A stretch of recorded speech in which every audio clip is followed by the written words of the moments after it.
जो सपना वो लेकर चले थे और जिन्होंने उनका बलिदान लिया है अब उनका बलिदान लेने का उसके लिए पढ़ना लिखना होता है। कोल्हान में 3 गो मिनिस्टर है, तीनों नॉन मैट्रिक है। आप बोलते हैं कि फलानी।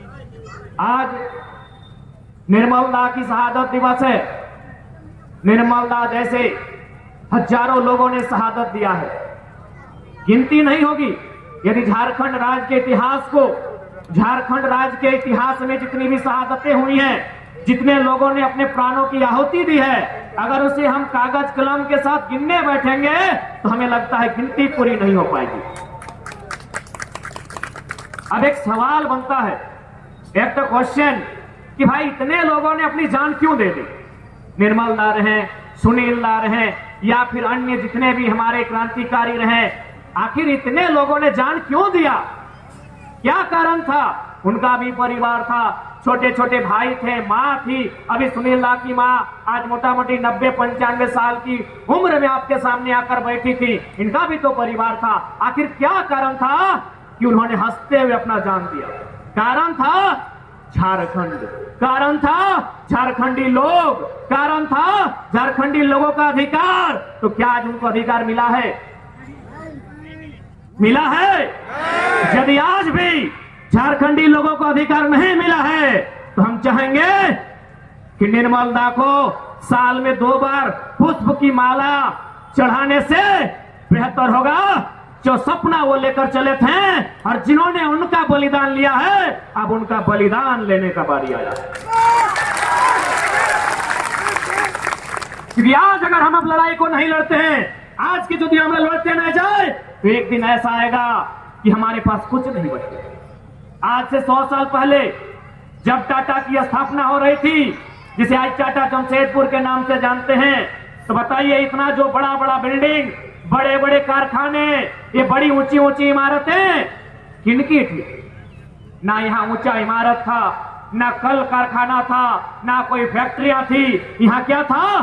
खुला मैदान था, यहाँ खेत खलिहान था, जहां हमारे पूर्वज खेती करते थे, 4 प्रकार की फसलें उगाते थे, अपना जीवन यापन करते थे। आज हमें क्या मिला? आज हमें क्या मिला? इस भीड़ में जितने लोग आए हैं, जो तो जन आसे हमें तुम्हारे संगे कथा करते जाए कि हमें क्या मिला, हमको क्या मिला? हमने तो सारा चीज लुटा दिया। कभी निर्मल के रूप में, कभी सुनील के रूप में, कभी शक्ति के रूप में, कभी बिरसा के रूप में, कभी रघुनाथ के रूप में, हमने तो सारा चीज लुटा दिया। कभी खेत खलिहान लुटा दिया, कभी जंगल पहाड़ लुटा दिया। बदले में हमको क्या मिला? इसलिए आज यदि हम अपनी लड़ाई नहीं लड़ते हैं, जो 100 साल पहले हमारे साथ हुआ है, जो 100 साल पहले टाटा, मानगो, साक्षी, सोनारी, कदमा, आदित्यपुर में हुआ है, आज घाटशिला, गालूडी, चाकुलिया इत्यादि जगहों में भी हो सकता है यदि हम नहीं लड़ते हैं।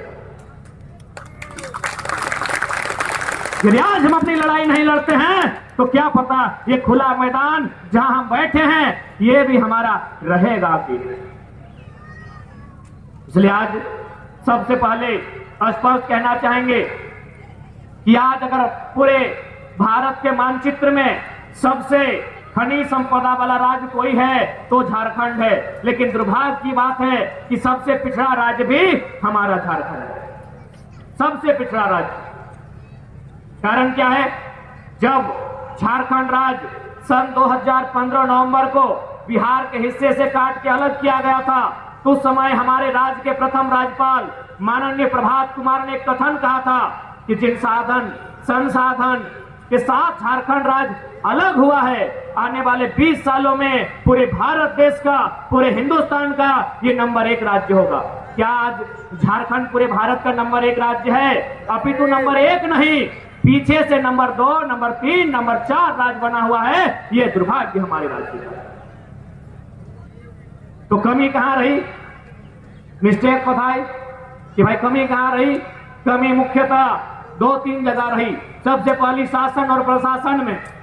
जिस राज्य की शासन और प्रशासन की व्यवस्था ठीक नहीं होगी वो राज्य कभी तरक्की नहीं कर सकता है। शासन का मतलब राजा साहब आज आए थे फिर निर्मल दा को माला चढ़ाने के लिए। जैसे ही राजा साहब आए, अब पता नहीं टाइमिंग एकदम परफेक्ट था, हम लोग उसी टाइम गए थे तो पुलिस हम लोग को रोक दिया। हम लोग भी लड़ाई झगड़ा नहीं किए, कहे करेंगे भाई, एसएसपी आए, हम बोले सर देखिए राजा साहब का राज है, अभी सरकारी पद पर वो बैठे हैं दामाद बन के, फिलहाल उनका है, आपको जो करना है कीजिए, हम लोग पीछे हट जाते हैं। फिर राजा साहब माला चढ़ा के गए तो हम लोग गए। यानी शासन, शासन मतलब इस राज्य के मुख्यमंत्री, राज्य के मंत्री, राज्य के विधायक, सांसद ठीक होने चाहिए, तब राज्य का उद्धार होगा। ठीक कहां से होगा? हम लोग बोलते हैं कि अच्छी शिक्षा नीति है, नहीं है, अच्छी नियोजन नीति नहीं है।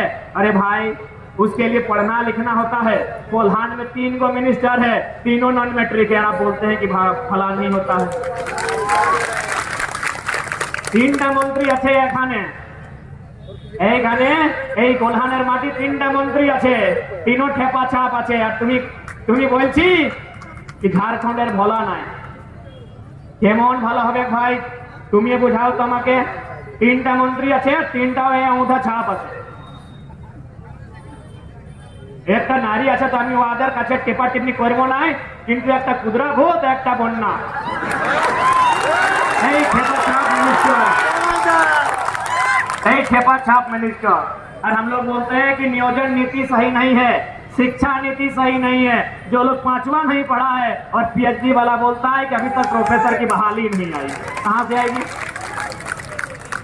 इसलिए आज के আমি একটা ঘোষণা করতে যাই, যদি আমরা 2024 চুনাव ফাইট করব, তো আমাদের যে ক্যান্ডিডেট অভ্যর্থী যে হবে ওদের যে অর্হতা প্রথম হবে গ্রেजुएट, कम से कम ग्रेजुएट।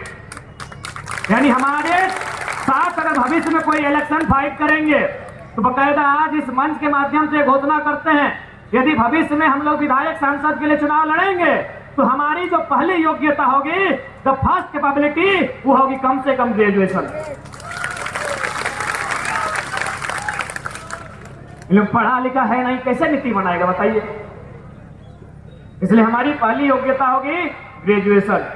दूसरी होगी हिम्मत वाला।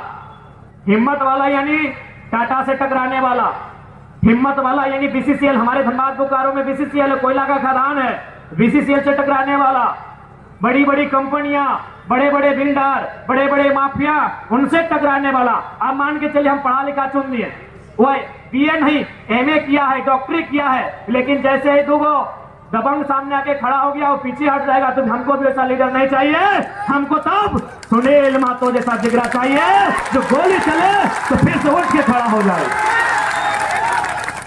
याद है ना आपको सुनील महतो? लोग आंखों देखा कहानी सुनाते हैं।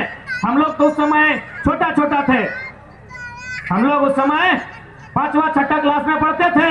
लोग कहानी सुनाते हैं हमारे धनबाद में कि जब सुनील दा को गोली मारा गया तो शायद 1 आध गोली लगा था, यानी तब तक उनको कुछ नहीं हुआ था। और होगा कैसे रे, बड़का काड़ा जैसा थे तो कैसे 1 गोली होगा? 1 गोली को क्या कबाड़ लगी भाई? सुनील दा का फोटो देखने करते हैं, ये माताल कड़ा, तो 1 गोली में क्या होगा? तो लोग बताते हैं कि उनको 1-2 गोली लगी, सुनील दा जमीन में गिर गए, उसके बाद फिर सर उठा के खड़ा हो गए। तो हमको ऐसा एमपी एमएलए चाहिए, हमको ऐसा एमपी एमएलए चाहिए जो टाटा की दलाली नहीं करे, बल्कि पूरी दुनिया में टाटा का पोल खोल के रखे। तो टाटा आज कहती है कि हमने भारत की उन्नति में योगदान दिया, हमने राष्ट्र की उन्नति में योगदान दिया। हम पूरी दुनिया के सामने कहेंगे कि जिन्होंने तुम्हारी उन्नति में योगदान दिया, यानी तुमको जमीन दान दिया, आज वे लोग कहां है? बताओ टाटा, बताओ तुम। आज टाटा पूरा दुनिया को कहता है कि हमने उन्नति में योगदान दिया है, हमने अर्थव्यवस्था में योगदान दिया है। तो पूरी दुनिया के सामने सवाल करेंगे, स्वर्णरेखा नदी का पानी आपके बाप का था, जब प्रदूषित कर दिया है। ऐसा सांसद चाहिए जो दिल्ली में बिल्ली की तरह नहीं, शेर गर्जना मारे और जो भी सामने आए वो जमीन पर उससे बैठ कर बात करे। इसलिए हमें पढ़ा लिखा प्लस हिम्मत वाला, नहीं तो पढ़ा लिखा होगा बोलेगा केस मुकदमा हो जाएगा, पीछे भाग जाएगा, नहीं चाहिए हमको। ऐसा पढ़ा लिखा भी नहीं चाहिए, पढ़ा लिखा प्लस हिम्मत वाला चाहिए। तो ये आने वाला दिन हमारी जो लड़ाई होने वाली है, एक से बढ़कर माफियाओं से लड़ाई होगी। हमारी लड़ाई माफियाओं से होगी, हमारी लड़ाई बड़े बड़े गुंडों से होगी, हमारी लड़ाई उनसे होगी। ऐसे में हमें एक ऐसे लीडर की दरकार है जो हमारी लड़ाई को लड़ सके।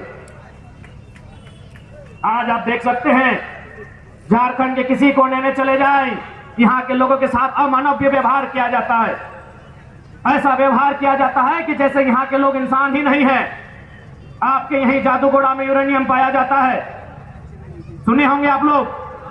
ऐसे के यूरेनियम पाया जाए, उस यूरेनियम को लेकर हैदराबाद जाते हैं, उसके बाद वहां उसका फिल्टर किया जाता है,